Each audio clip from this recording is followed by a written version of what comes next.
The simple sight is no Eiffel Tower. Neither is it the Great Wall of China. However, this site has a historical value. It was excavated by a Canadian archaeologist, and he discovered several rows of barley dating back to 8500 BC. They also discovered that goats were being domesticated in this area, and they were grazing on those mountains right there. It looks like the agricultural revolution had already begun in Zagros, and this is one of the earliest settlements in Zagros. In this video, I'll be quickly looking at the diet change, going from the hunters and gatherers diet to the agricultural diet. At the end, I'll be looking at some of the consequences of this diet change.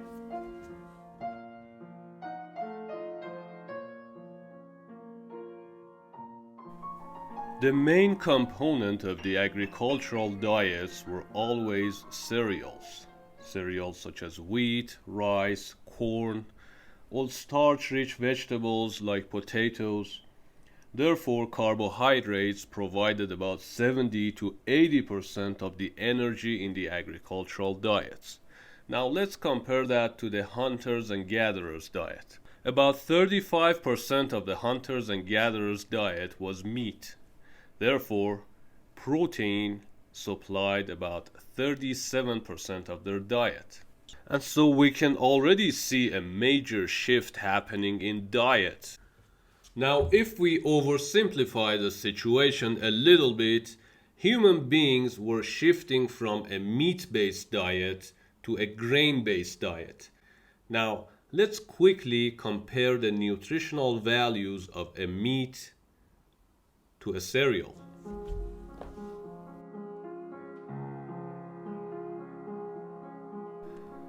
We are at a website called nutritionvalue.org, and I am comparing the nutritional values of 100 grams of beef to 100 grams of wheat. First, let's take a look at the proteins.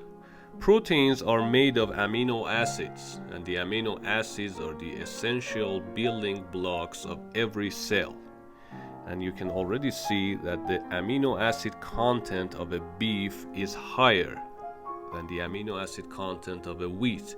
However, a wheat has all the essential amino acids that our body needs. On top of this list, we can see several B vitamins: folate, folic acid, niacin, riboflavin, and thiamine. And we can see that both wheat and beef have fair amounts of these vitamins in them. The exceptions are vitamin B12 and vitamin A. The beef definitely has the upper hands here because the wheat has virtually nothing. At the bottom of the page we have vitamin E and vitamin K.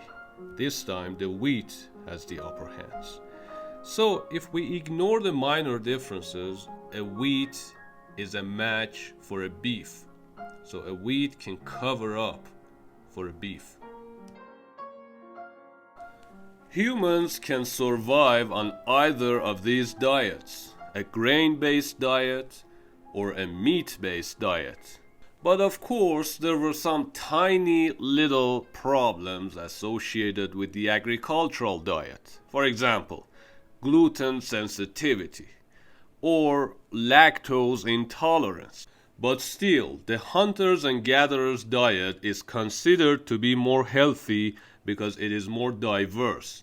The agricultural diet relied too much on certain crops, and depending on what type of crop and what location they were in, certain diseases and nutritional deficiencies were common. For example, societies that relied too much on milled rice, they had a disease called beriberi, vitamin B1 deficiency, or another disease, pellagra, vitamin B3 deficiency.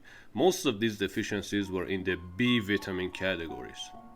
Regardless of that, humans still preferred agriculture to hunting and gathering. There was a kind of a certainty associated with agriculture where you Wake up the next month and the food is ready. The hunting and gathering was time-consuming and uncertain. And of course, humans did not have to run after the deers with their spears.